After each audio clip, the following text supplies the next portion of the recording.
how old they are and with us talking about UB Brown, and you get very upset. Yeah. So this was a better one. Welcome to PTI, boys and girls. In today's episode, baseball has see-through pants. The Wizards demote Jordan Poole, and it's time to see whether the Bucks are still struggling. But we begin today with women's college basketball. 4 of the top 6 teams were in action last night. Number 1, South Carolina, and number 2, Ohio State, both won handily. Number 6, North Carolina State, and number 4, Iowa.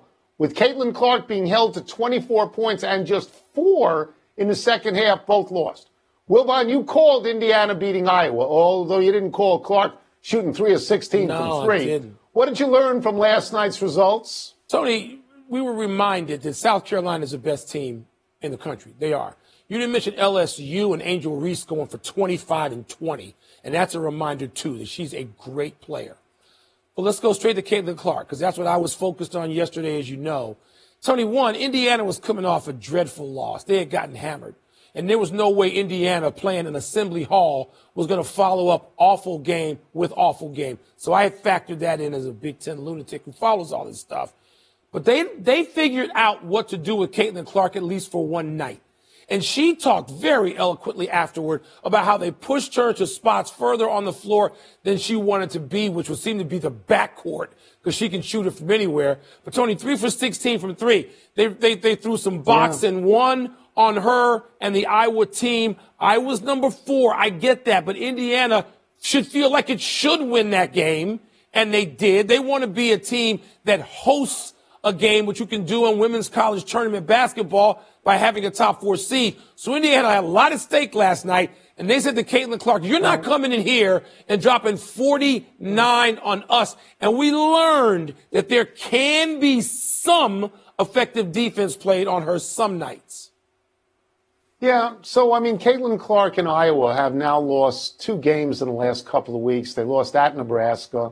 They lost last night at Indiana. I've watched them a bunch of times this year, Mike, and as I've told you before, I don't think they play a whole lot of defense. They don't. And I don't think they ever react when a team starts drilling shots on them. I don't think they ever react. And they give up a lot of points in a 40-point game. They had a loss in overtime to Ohio State. They gave up 100. 40-minute game. They gave up 82 to Nebraska. They gave up 86 last night to Indiana. Their last 5 games, they averaged giving up 87 points. Now they've won 3 of them.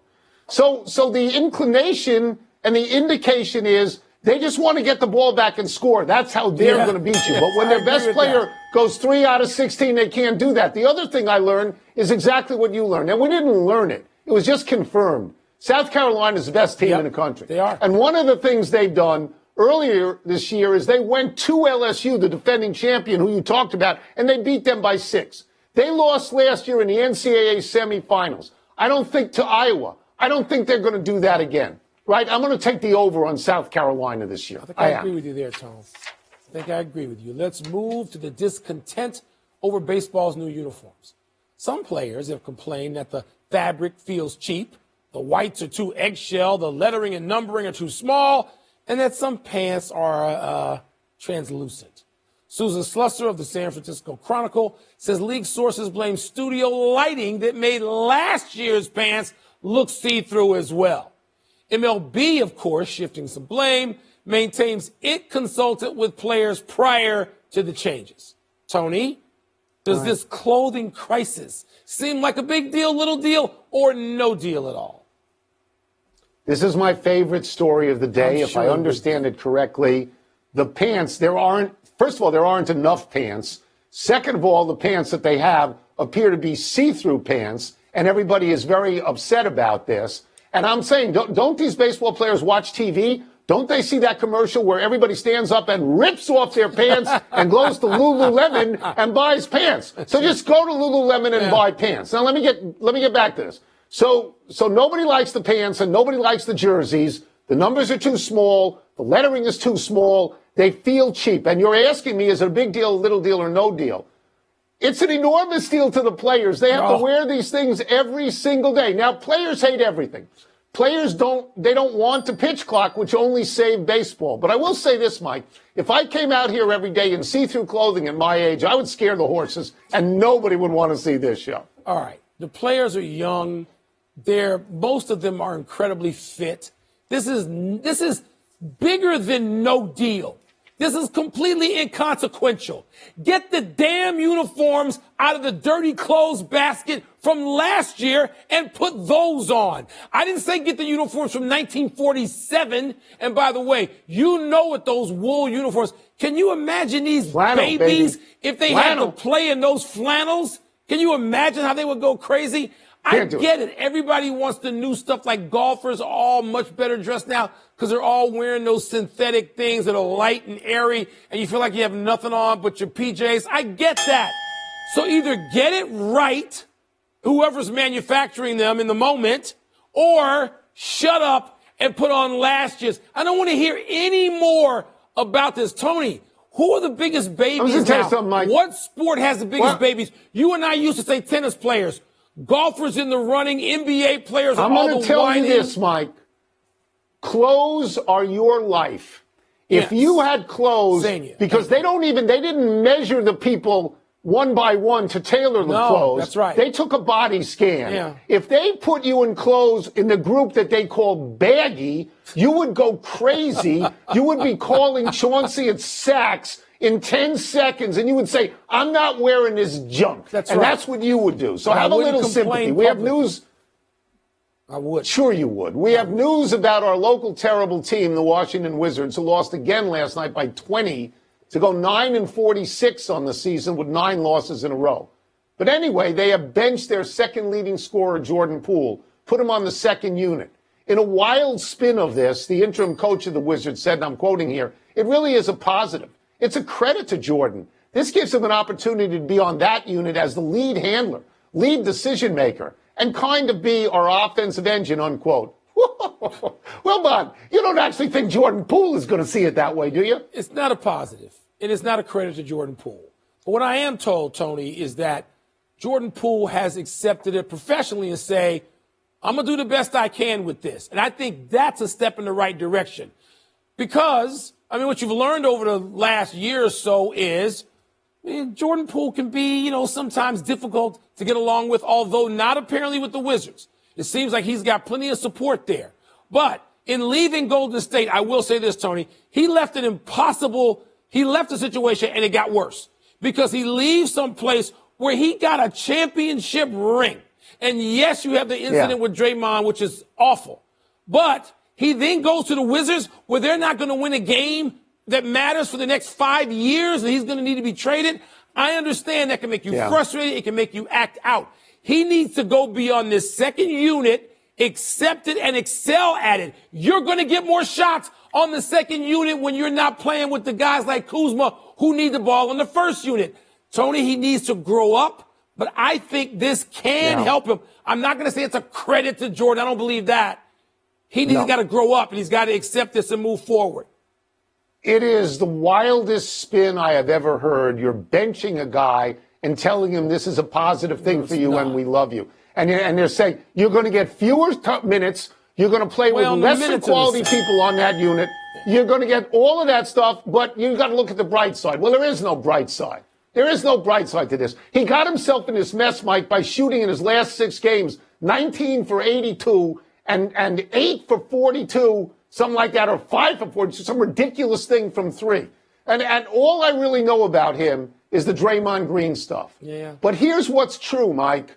Nobody thought it was good of Draymond Green to punch him, but nobody stood for Jordan Poole. And when the Warriors had to make a move, they traded Jordan Poole and they kept Draymond Green. Yeah. Right? That's what they did. And this, going from a championship team to this, that's awful. Is like, honestly, it is the express elevator to the basement. Yeah. Let's take a break. Coming up, how important is tonight's game for the Milwaukee Bucks? And later, a moment of personality from an NHL official. Tony, he's going to the second unit, hoping to find his stroke and find his way back. That's what I hope. I don't know that, and they don't know it either. He's shooting like 20% in the last 6 games. Not been good. He's been a player of consequence. Can he find his way back? They should have traded him at the deadline with Kuzma. ESPN is going all access with the Minnesota Timberwolves today, and with them is our great friend from First Take, NBA Countdown, and Stephen A's World. Mr. Stephen A. Smith works 27 hours a day, and I should tell people, Stephen, that long before we ever got involved in this business, you and me and Wilbon in Washington, D.C., used to do a basketball show here and there. So we're going to concentrate on basketball. Right. Here we go. Wilbon always says that NBA teams have to suffer heartbreak before winning a title. And he says that because all he cares about is Michael Jordan and Michael Jordan's life. But do you think that has to be the case with Minnesota? I don't think that has to be the case with Minnesota. One could argue it already happened last year. But by the way, I love you, buddy. It's good to see you, Tony. It's good to see you, Will Bond, and stuff like that. I feel privileged. This is a beautiful moment for me to be on the show with my boys. No doubt about it. The late, great George Michaels is watching from above. Love you, buddy. Here's the bottom line. When you look at the Minnesota Timberwolves, we got to take this into consideration. They lost last year. Rudy Gobert and Karl Anthony Towns didn't seem to be gelling at all, and there were huge question marks as to whether or not this will work. Transition and fast forward to this year, they're the number one team defensively in the NBA. Offensively, they've got a superstar in Anthony Edwards. They got a steady piece in Mike Conley Jr. at the point guard spot. Chris Finch is doing a good job. They got new ownership that's scheduled to really, really take over, all right, led by A-Rod himself and Mr. Lore. So you take all of those things into consideration. They're moving in the forward direction. They're the number one seed. I believe in them. I believe they got a chance. Stephen A., let's go back. You mentioned Anthony Edwards when you said superstar. That's what you were referring to. I got Anthony Edwards in my top 3 for MVP, but no one else seems to have him there. He's the best player on the number 1 seed in the toughest conference. Why is Anthony Edwards being ignored in this conversation? Well, number one, because of the greatness of Jokic. He's still a reigning defending NBA champion, and he's widely, universally considered the best in the world at this particular moment in time, even though Denver doesn't have the best record. I think that plays a role in that. Number two, you look at Shai Gilgeous-Alexander and the absolute show that he's put on. They've had about 55, 56 games this season. He's scored over 30, 40 times. This is what he's been doing. I've got him number 2 on my list for MVP. I've got Jason Tatum of the Boston Celtics number 1, the best player on the best team in the NBA, averaging 27 a night. That's how I'm looking at it. Tatum, SGA, Anthony Edwards, in that order at this moment. Okay, all right. Let's go to the Wolves as a group for a second. They host the Bucks tonight. You're there. You're going to be courtside for this. Do you get the sense that Doc Rivers and the Bucks are getting closer to the point where they look like a serious contender and threat to Boston in the East? Or do you not see that coming together now? Well, my answer to the question was going to be hell no until you followed it up with that one on the back end. I don't see that right now. They've elevated defensively. They were like 19th before he took over. Now they're at 10th. But offensively, they've plummeted from 2nd to 24th. You've got to convince me that they can get things going offensively. Because let's face reality, no matter how good their defense gets, it's not going to be as good as it was with Budenholzer as the coach, with Drew Holiday at that point guard spot, with Grayson Allen and others coming off the bench. It's not going to be as good defensively as the Milwaukee Bucks team we've seen of the past. So they would need to be more prolific offensively, and the fact that they've been struggling in that department has me concerned. I'm going to tell you absolutely not based on your question.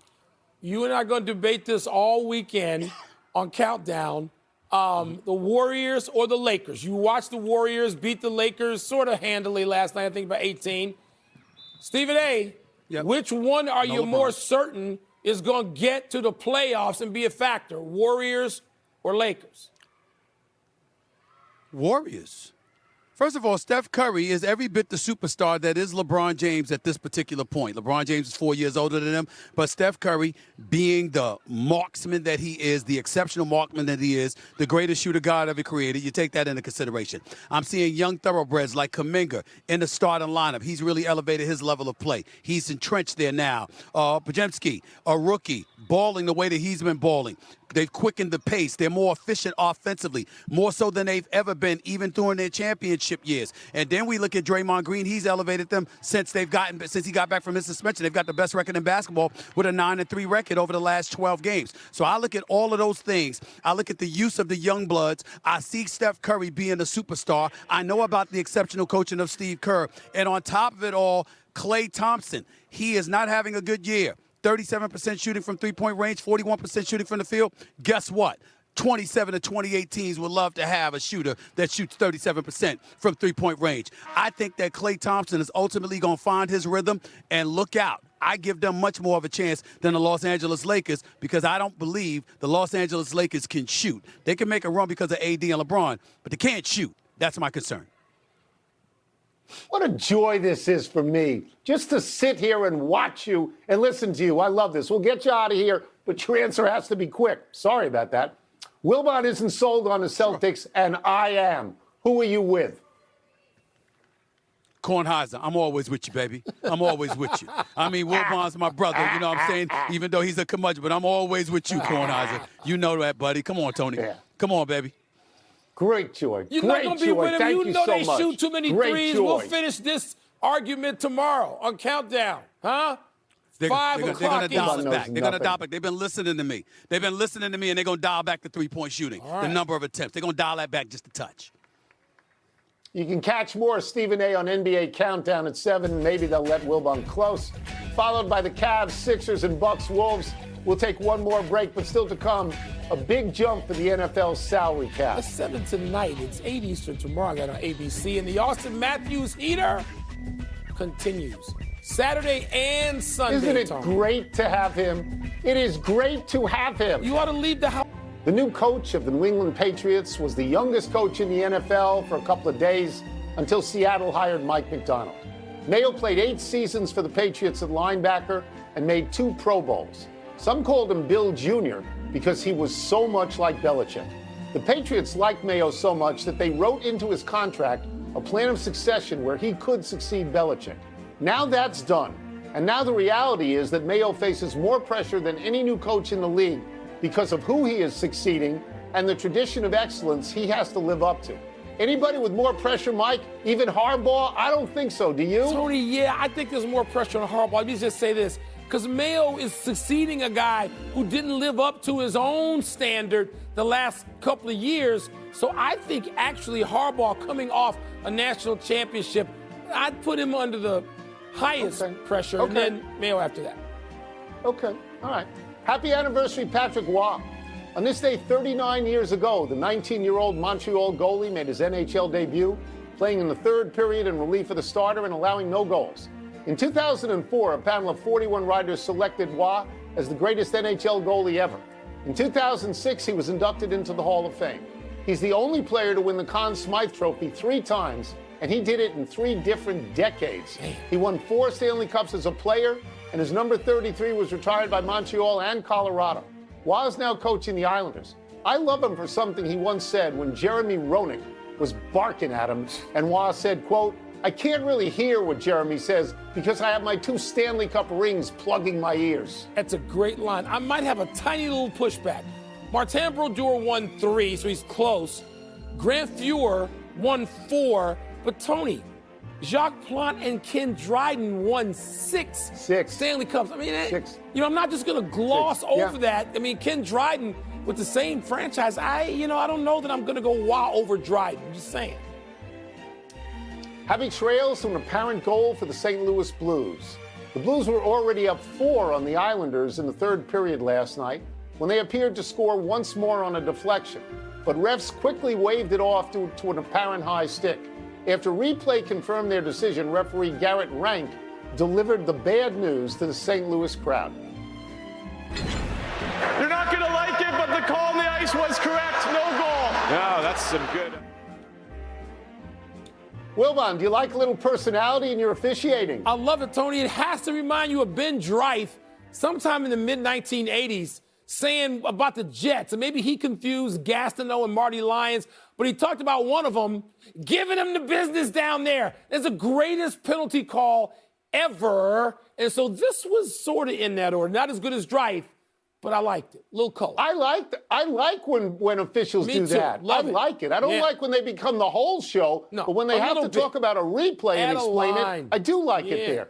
Let's go to the big finish. Let's do it. Austin Matthews scored his 52nd goal Man. last night as the Man. Maple Leafs beat the Golden Knights. You're impressed with that, right? Yeah, Tony, his 10 goals in his last 5 games. By the way, Ovechkin did not score in the Caps' win over the Lightning. Capitals have won like 3 in a row, but no scoring for Ovechkin. The NFL salary cap will jump $30 million to $255 million. Is that significant?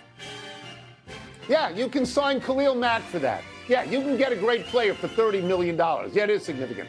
Gabby Douglas had to withdraw from the Winter Cup due to COVID. Your thoughts? Tony, I hope she can do this, but at 28, attempting a comeback in gymnastics, trying to make the Paris Olympic team. Tough. 28. That's like Tough. Tom Brady years Tough. in gymnastics, right? Number 21, Yeah. Yes. Washington State beat host number 4, Arizona. Is that a big deal? Yeah, I mean, they moved into first place in the Pac-12 in the last gasp of the Pac-12. Sure it is. Last one. LA Galaxy hosts Lionel Messi and Inter Miami on Sunday. You intrigued by that? Only a little bit, Tony. I like them playing the intimate stadium down in Carson, I think it is, where the Galaxy plays. Like 27,000. They're not going to some big, back to the Rose Bowl. Play it on your home court. Give your home fans something to see. We're out of time. We'll try and do better the next time. Ryan Barnhart, shout out. I'm Mike Wilbon. Have a great weekend.